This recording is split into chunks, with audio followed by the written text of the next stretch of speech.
climate action, why are we in such a mess? Suzanne Lee, maybe you'd like to kick us off? Thanks, Sophia. So, big question. I'm joining you from the Global Assembly, and I think the easiest way to describe this project is that it's the world's first global citizens' assembly to involve everyday citizens' voices in tackling an ecological crisis. And it's ultimately a proposition that there is a missing piece in how decisions are made around climate right now at the global level, and that missing everyday people. And I think to answer your question, this project is really stemming from an understanding that the climate crisis is a symptom of a larger governance crisis, right? This crisis in which we're continuing to recycle really the same structures that were found in, to be fair, a transformative moment in global governance, but one that was 75 years ago. Which one still lacks a permanent node that allows us to surface everyday people's opinions.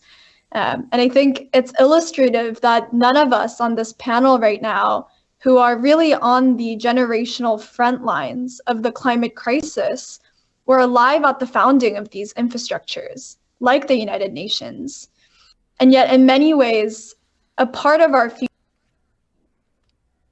are governed by these systems, our climate futures, and our generation's ideas and policies, innovations, sort of even when presented in protest, are inevitably then churned through these outdated governance infrastructures. So our generation can bring this wealth of innovative solutions to combat climate change, but I think the crisis lies in the fact that our agency and the effectiveness of our solutions are going to be obstructed. Right, as long as the governance systems that take up these policies remain outdated.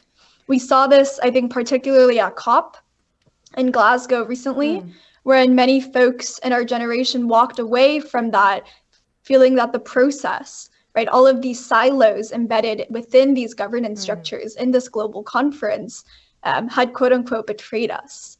And I think the point that I want to get through in the panel is that nothing can come out of this betrayal, right? This fundamental goodness of our systems to meet this crisis with teeth, unless there's an actionable alternative. So maybe I'll leave you with this idea of, in order to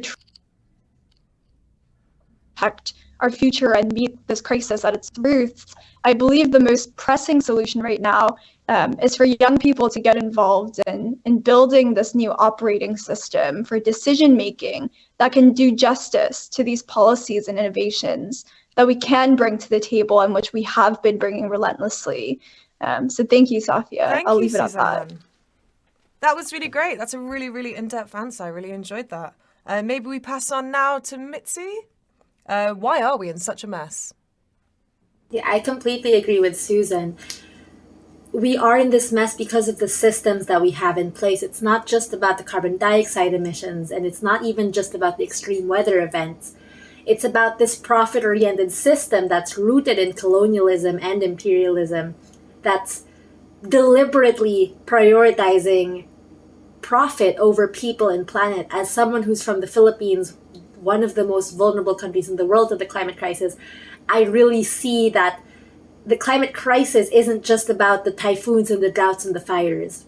A lot of it is also about how we cannot adapt, how we cannot bounce back because of the historical and ongoing overexploitation of the global south by global north countries. And so to get rid of this mess, we can't stay in the same system that brought us to this mess. We need an overhaul of the system that we're having today. We need a system that finally listens to the voice of the most marginalized people and lets the people who are most impacted, most vulnerable, and least responsible lead.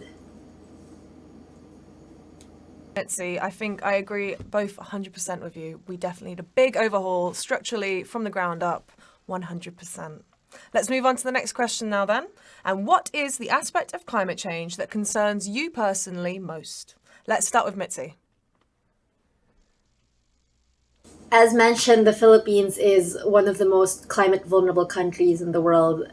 Right now, we're actually holding relief operations because one of the strongest typhoons or one of the strongest storms this year globally hit the Philippines. Last November, the strongest storm of 2020 also hit the Philippines. The 3 strongest storm landfalls in recorded history all happened in the Philippines. And what does that sound like and look like concretely? It means people, young people like me, grew up being afraid of drowning in our own bedrooms, seeing our communities engulfed by the floods, and seeing how there is no adaptation that's happening, seeing how global north countries continue to emit and continue to pollute and continue to destroy our environment through their environmentally destructive projects.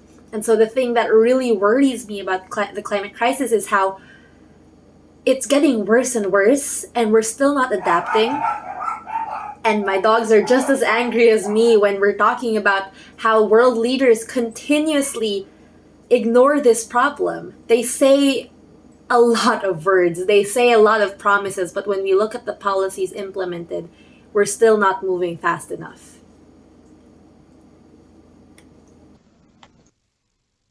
Really good point there. Susan, now, what is the aspect of climate change that concerns you most? Thanks, Safia. I think I just want to start by thanking Mitzi for sharing so passionately about her experiences.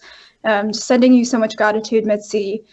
I think to reflect a bit, I'm coming to you from South Korea, right? And one of the stories that I share is the way in which, when COVID hit, and my friends from around the world were, experiencing this lifestyle change of having to put on masks. Kids in Korea grew up with this as part of our school supplies. This routine, every day you wake up in the morning and before you go, you check on the news, how bad the microparticle pollution is before you go. And if it's bad that day, then you're not going to have recess, you're going to bring your mask with you. And so it's this embedded part, right? This dissolution of school supplies consisting of pencils and a notebook, but also a face mask for when the air is attacking our health. And so I think it's something that I've always grown up with. But of course, my example coming from my corner of the world in Korea obviously pales in comparison to the really lived realities of crisis that many of my peers around the world are experiencing in their corners of the world. So I think really my most sort of immediate relationship, I suppose, parallel that I've had with the climate crisis in my life is the realization that the systems right now that we have in place, whether it's COP, whether it's global governance infrastructures that currently exist, are really in need of immediate renewal, because the space around the climate crisis, the wealth of ideas and solutions that people are bringing to the table are really so rich, and that space is so hypersaturated. In many ways, I really see this need to address the process as well as the policy as a response to many of the ideas that young people are presenting right now in protests in the streets from their corners of the world.